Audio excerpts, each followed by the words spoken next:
everyone, it's Dr. Ramani. Welcome back to this YouTube channel. Kind of shooting under some strange circumstances because there are some strange circumstances in my life, but as long as you can hear me, it doesn't even matter if you can see me, I think we're still getting that information out to you.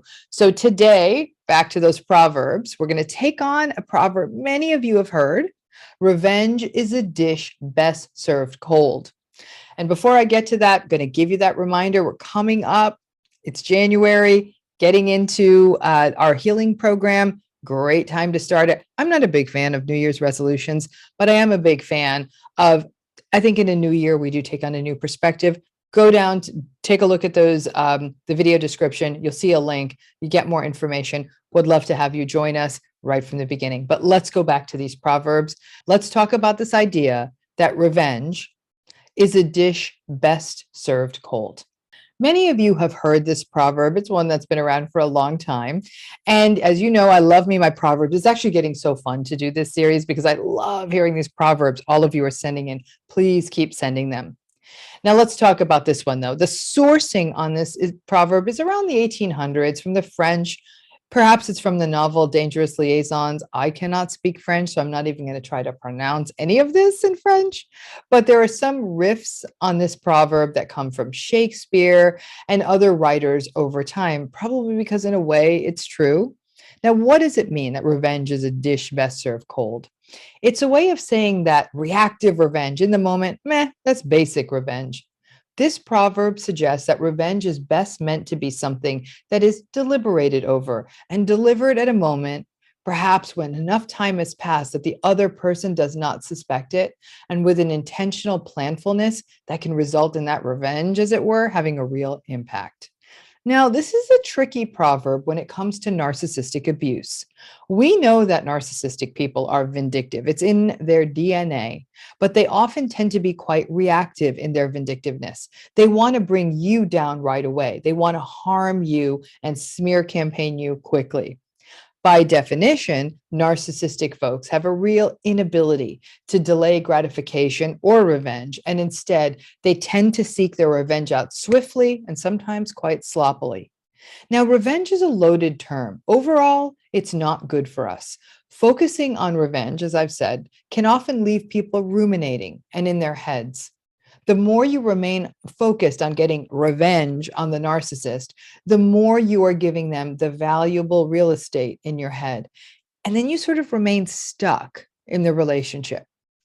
But if we can find a different word, different than revenge, there's actually some applicability of this proverb to healing from narcissistic abuse.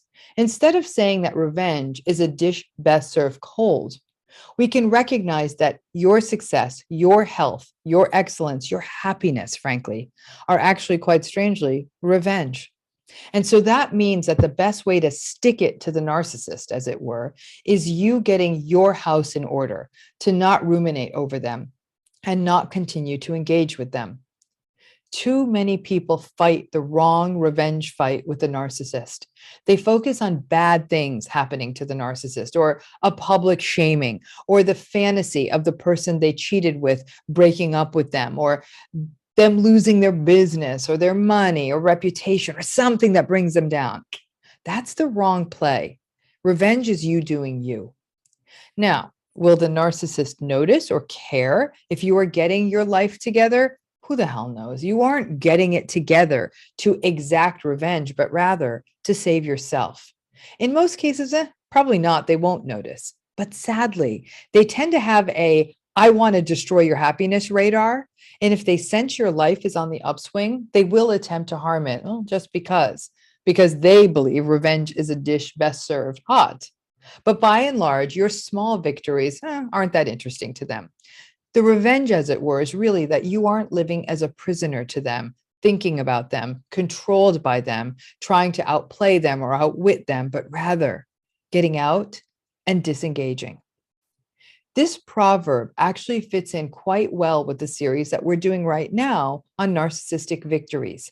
That entire series is basically about cold revenge without it being about revenge, because that is the tricky part of all of this, turning the focus off of revenge and onto growth. Narcissistic abuse can rob us of a growth mindset. People experiencing narcissistic abuse are so focused on survival that they lose sight of growing beyond this relationship and stretching their wings. The narcissistic person will take your limiting beliefs about yourself and magnify them. These relationships leave us feeling shorter, not taller, so we tend to forget about growth because that's the revenge. When you grow, when you do that, you grow out of them.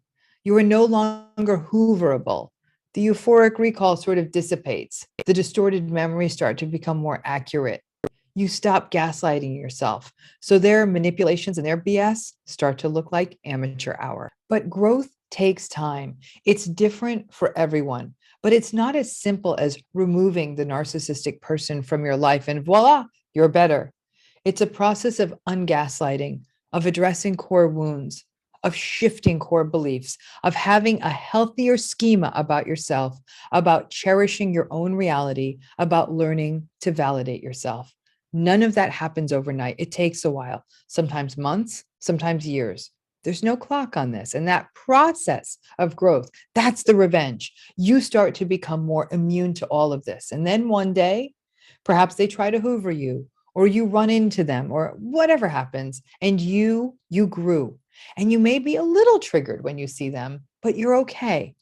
That's the revenge that is served cold. And the biggest day of all is when you wake up one day and recognize that the day before, you really didn't think about them at all.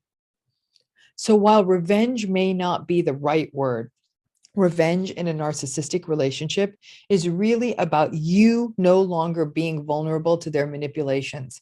And when that happens, it feels great. Revenge or no revenge.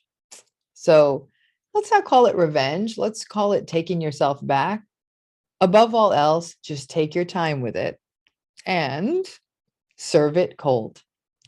Thanks again. As always, keep those proverbs coming in there. Again, they're delightful to read, but even more delightful to sit down with and say, how interesting this person thought this relates to narcissistic abuse, and sit with them a minute. So I'm really enjoying this. It's wonderful to have this community. If you are new to this channel, please subscribe, join this community, and thank you again.